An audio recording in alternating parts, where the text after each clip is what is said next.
मेरे YouTube channel पर मेरे सभी चाहने वालों का बहुत बहुत स्वागत।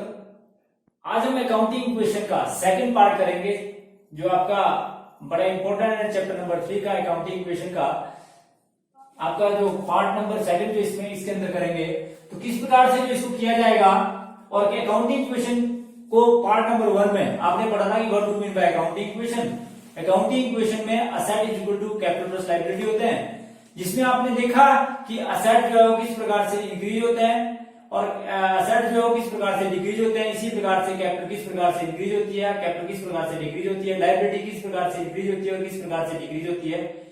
तो ये आप लोग मैंने कल बड़ा डिटेल में बताया था और दो आपको क्वेश्चन भी कराए थे। इसके साथ साथ हम जो है थर्ड और फोर्थ क्वेश्चन आज करेंगे, परंतु करने से पहले थोड़ा सा आपको बताएं कि आप जब भी अकाउंटिंग क्वेश्चन का क्वेश्चन करें तो आप इस बात का ध्यान रखें कि आपका कैपिटल, लायबिलिटी, एक्सपेंसेस, एसेट और रेवेन्यू पर क्या इफेक्ट पड़ा। अर्थात आप क्लियर, ये जो क्लियर शब्द है इसको जरूर ध्यान में रखें कि कैपिटल, लायबिलिटी, एक्सपेंसेस, एसेट और रेवेन्यू, कभी भी अगर आप कैपिटल पर की बात करेंगे कि कैपिटल जो है इंक्रीज कब होगी, अगर आप कैपिटल में आर जोड़ दें, मतलब रेवेन्यू जोड़ दें और माइनस कर दें एक्सपेंसेस, तो आपकी जो कैपिटल है वो आपकी क्योंकि कैपिटल में यदि रेवेन्यू आता है तो कैपिटल को इंक्रीज कर दो और कैपिटल में यदि एक्सपेंसिव होता है तो उसको डिक्रीज कर दो। तो इस बात का विशेष ध्यान रखें। कुछ एक बातें जो बड़ी विशेष रूप से आपको ध्यान में रखनी है और इसी प्रकार से आपने ये देखना है कि आपकी कैपिटल इंक्रीज हुई या आपकी लायबिलिटी इंक्रीज हुई या आपका एसेट इंक्रीज हुआ या आपको रेवेन्यू हुआ या आपका एक्सपेंसिव हुआ। इन सारी बातों को आप ध्यान में रखेंगे और जिसके बेस पर आप इस क्वेश्चन को करेंगे। तो अब हम करेंगे अकाउंटिंग इक्वेशन का क्वेश्चन नंबर जो आपका थर्ड है, तो किस प्रकार से अकाउंटिंग इक्वेशन का क्वेश्चन नंबर थर्ड किया जाएगा, जिसमें हम सबसे पहले पढ़ेंगे क्वेश्चन को पढ़ेंगे। क्वेश्चन के अंदर क्लियर से इंडिकेशन है कि मैं आपके सामने क्वेश्चन पढ़ता हूं कि क्वेश्चन में क्या दिया है। आपको पूछा है कि आपने अकाउंटिंग इक्वेशन बनानी है और आपने इफेक्ट शो करना है कि एसेट, लायबिलिटी और कैपिटल पर इसका इफेक्ट क्या पड़ा।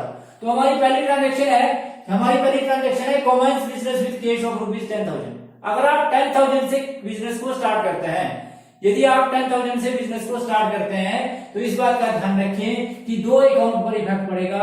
एक तो आपका कैश बढ़ेगा यानी कि असेट बढ़ेंगे, और दूसरा जब भी कभी बिजनेस कमेंस किया जाता है तो आपकी कैपिटल बढ़ती है। तो इसका मतलब है कि ईच एंड एवरी ट्रांजेक्शन का अकाउंटिंग इक्वेशन में कम से कम दो अकाउंट पर इफेक्ट पड़ता है, और वो दो अकाउंट पर जो इफेक्ट पड़ता है उसको कैसे दिखाया जाता है वो आपके सामने मैंने बताया कि जब भी कभी आप बिजनेस कमेंस करते हैं या बिजनेस को इंट्रोड्यूस करते हैं या फर्दर कैपिटल जो है इंट्रोड्यूस करते हैं या बिजनेस को स्टार्ट करते हैं, तो हमेशा ही आपके कैश और कैपिटल बढ़ेगी।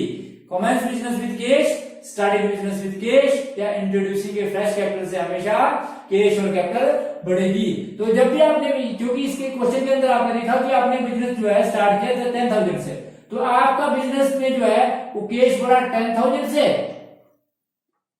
और इसी प्रकार से आपकी कैपिटल भी बढ़ी 10,000 से। तो आपने पहली ट्रांजेक्शन का इफेक्ट दिखाया कि आपका कैश भी बढ़ा और आपकी कैपिटल भी बढ़ी। फिर आपके पास बी ट्रांजेक्शन दी है purchase goods for cash of ₹1,000। आपने 1,000 रुपए का जो है माल खरीदा। जब भी कभी आप माल परचेज करेंगे, मेरी बात को आप विशेष ध्यान रूप से सुने कि जब भी कभी आप माल परचेज करेंगे आपके पास माल बढ़ेगा। माल का बढ़ना मतलब आपका स्टॉक बढ़ेगा। तो जब स्टॉक बढ़ेगा तो सबसे पहले तो आप जो है वो स्टॉक को बढ़ाएंगे। सबसे पहले इसके अंदर क्या बढ़ाया जाएगा जी, स्टॉक बढ़ेगा। आपका स्टॉक बढ़ेगा। स्टॉक कितने से बढ़ेगा, जितने का आपने माल परचेज किया, अर्थात 1,000 से आपका स्टॉक बढ़ेगा। और जब कभी माल कैश में परचेज किया जाता है, जब कभी भी माल जो है कैश में परचेज किया जाता है तो आपका कैश कम होगा। तो आपका क्या होगा जी, कैश कम होगा। तो परचेज गुड्स फॉर कैश से एक तो आपका कैश कम होगा और दूसरा आपका स्टॉक बढ़ेगा। तो न्यू इक्वेशन बढ़ेगी आपकी। फिर उसके बाद न्यू इक्वेशन बनाई जाएगी। न्यू इक्वेशन आएगी 10,000 में से 1,000 घटाया तो आपके पास 9,000 आया, और इसी प्रकार से आपने 1,000 प्लस किया तो 9,000 plus 1,000 is equal to 10,000। Each and every equation में असेट हमेशा कैपिटल प्लस लायबिलिटी के बराबर होंगे। किसी भी इक्वेशन के को चेक करने से, इक्वेशन करने से पहले ये जरूर चेक कर लें कि क्या असेट जो है वो कैपिटल प्लस लायबिलिटी के बराबर हैं। तो इस बात का ध्यान रखें कि ईच एंड एवरी इक्वेशन में असेट हमेशा कैपिटल प्लस लायबिलिटी के बराबर होंगे ही होंगे। उसके बाद तीसरी इक्वेशन आपके पास दी है, तीसरी ट्रांजेक्शन आपके पास दी है, परचेज गुड्स फ्रॉम मोहन। जब भी कभी आप माल परचेज करेंगे, आपको पहले ही बताया कि जब आप माल परचेज करेंगे तो सबसे पहले आपका माल बढ़ेगा। माल का बढ़ना मतलब स्टॉक बढ़ेगा। तो आपने माल परचेज किया 2000 का, किससे? मोहन से। तो सबसे पहले तो आपके क्या बढ़ेगा जी? स्टॉक बढ़ा। और दूसरा नंबर 2 बात, आपके क्रेडिटर बढ़ेंगे। तो नंबर 2 बात क्या बढ़ेंगे जी? आपके क्रेडिटर्स। तो जब भी कभी आप माल परचेज करेंगे तो आपके क्रेडिटर्स भी बढ़ेंगे। इस बात का विशेष ध्यान रखें कि जब भी कभी माल परचेज किया जाएगा, एक तो आपका जो है वो स्टॉक बढ़ेगा और दूसरे आपके क्रेडिटर बढ़ेंगे। तो आपने क्रेडिटर भी बढ़ा दिए। तो इस प्रकार से आपकी न्यू इक्वेशन बनी जी। अब आपकी न्यू इक्वेशन क्या बनी जी? 9000 plus 3000 is equal to 10,000 plus 2,000। That means की 9,000 plus 3,000 is equal to 12,000। 10,000 plus 2,000 is equal to 12,000। तो ईच एंड एवरी इक्वेशन में आपके एसेट हमेशा कैपिटल प्लस लायबिलिटी के बराबर होंगे ही होंगे। इस बात का विशेष ध्यान रखें कि हर इक्वेशन में इस बात को जरूर चेक कर लें कि आपके एसेट हमेशा कैपिटल प्लस लायबिलिटी के बराबर है या नहीं है। उसके बाद अगली इक्वेशन है क्या जी? Sold goods to Sohan worth rupees 1500। आपने सोहन को माल बेचा, 1500 रुपए का माल बेचा। तो जब भी कभी माल परचेज किया जाता है तो स्टॉक बढ़ता है, और जब भी कभी माल को बेचा जाता है तो स्टॉक कम होता है। तो सबसे पहले तो आपका स्टॉक कम हुआ। कितने से कम हुआ जी? आपका माल स्टॉक जो है वो कम हुआ कितने से जी? 1500 से। और दूसरा क्या बढ़ा? जब भी कभी आप माल को उधार में बेचेंगे तो सेल के हमेशा क्या बनते हैं? डेटर्स। सेल के हमेशा क्या बनते हैं जी? डेटर्स। तो इस बात का ध्यान रखें कि सेल के हमेशा डेटर बनेंगे। तो 1500 से आपके डेटर बने। जब कभी माल सेल किया जाता है तो इस बात का ध्यान रखें कि सबसे पहले तो आपके पास माल कम होगा, जिस माल को बेच दिया वो माल कम। अगर कैश में बेचा तो कैश आएगा, अगर उधार में बेचा तो डेटर बनेंगे। सेल के हमेशा क्या बनते हैं? डेटर बनते हैं। तो सेल के डेटर बने 1500। तो इस प्रकार से ये था जी आपका सोल्ड गुड्स टू सोहन, कि आपने सोहन को माल बेचा तो लेखा पुस्तकों में इस प्रकार से एंट्री की जाएगी। फिर आपकी न्यू इक्वेशन बनेगी। न्यू इक्वेशन आई 9000 plus 1500 plus 1500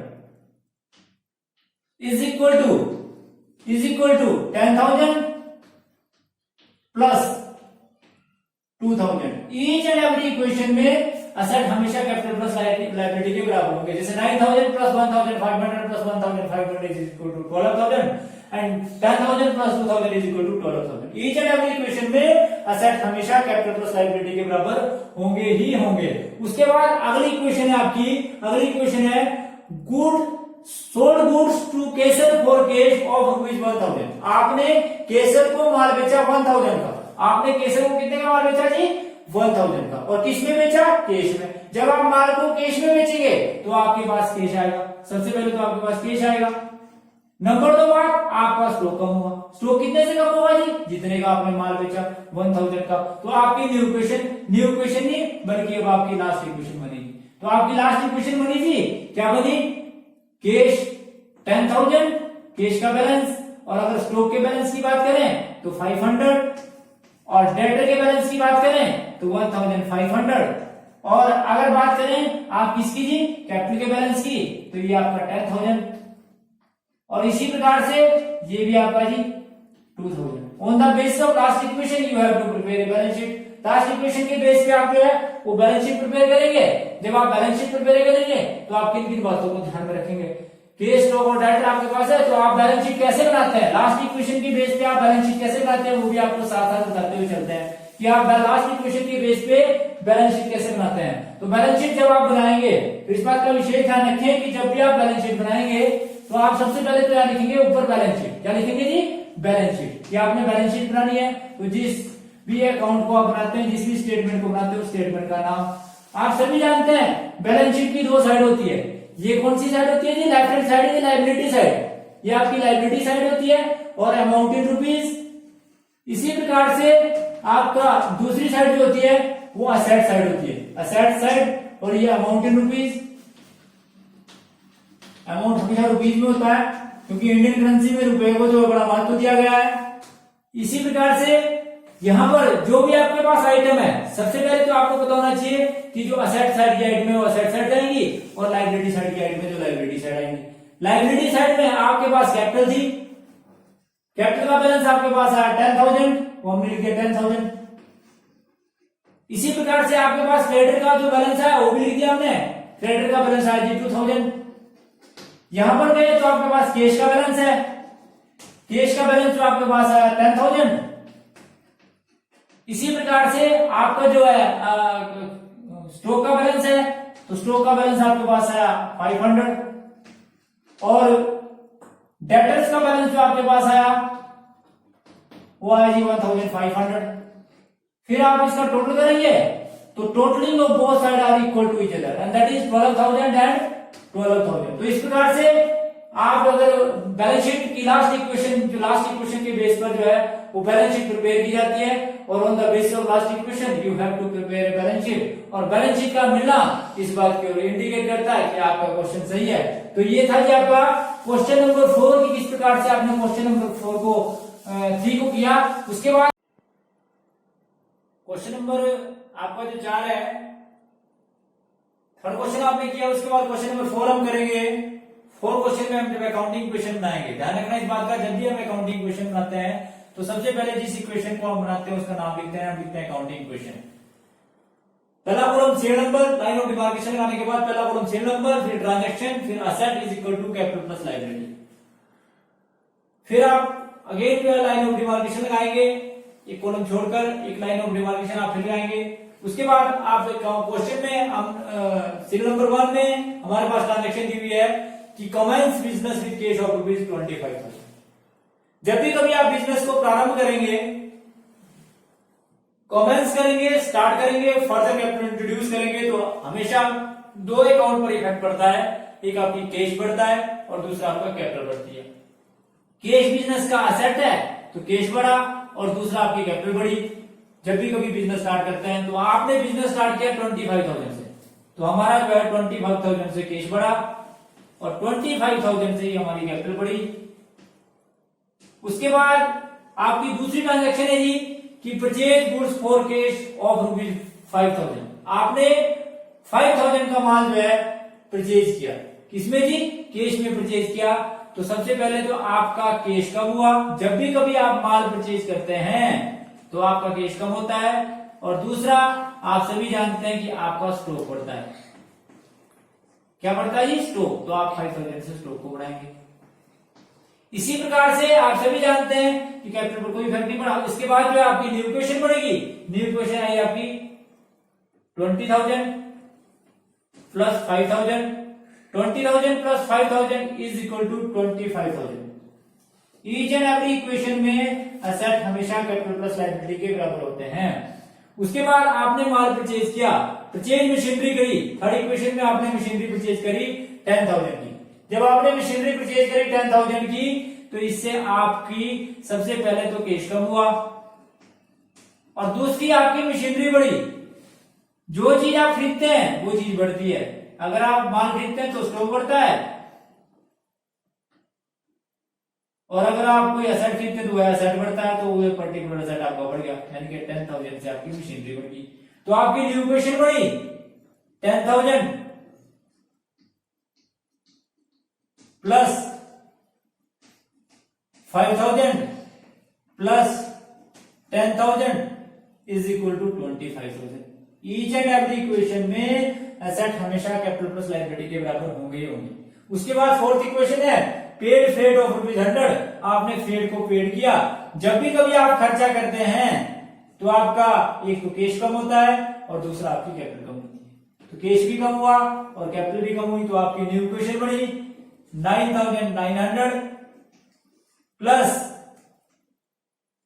5,000 plus 10,000 is equal to 24,900 minus इसमें से इंश्योरेंस प्रीमियम जो लास्ट इक्वेशन है आपकी। अब आपकी लास्ट इक्वेशन है, लास्ट इक्वेशन में क्या है जी आपकी कि आपने इंश्योरेंस प्रीमियम पेड किया। जब भी कभी आप खर्चा करते हैं तो इससे आपकी कैश कम होता है और दूसरा आपका कैपिटल भी कम होती है 500 से। तो on the basis of last transaction आपने लास्ट इक्वेशन को बनाया। तो लास्ट इक्वेशन बनी आपकी, जो आपका कैश का बैलेंस आया वो आया जी 9400।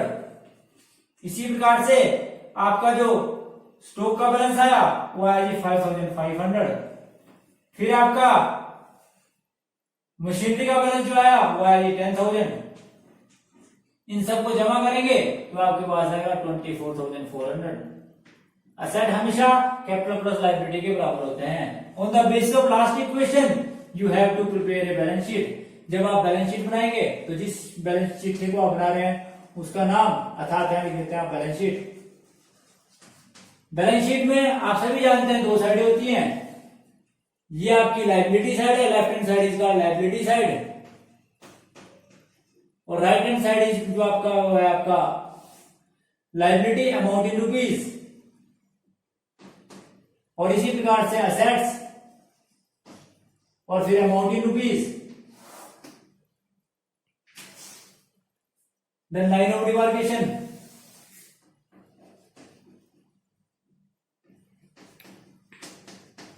फिर आपके पास सबसे पहले तो आपके पास क्या है जी, कैश है, असेट साइड में कैश है।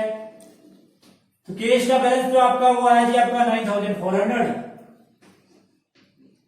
फिर आपका स्टॉक आया जी, स्टॉक आपका 5000।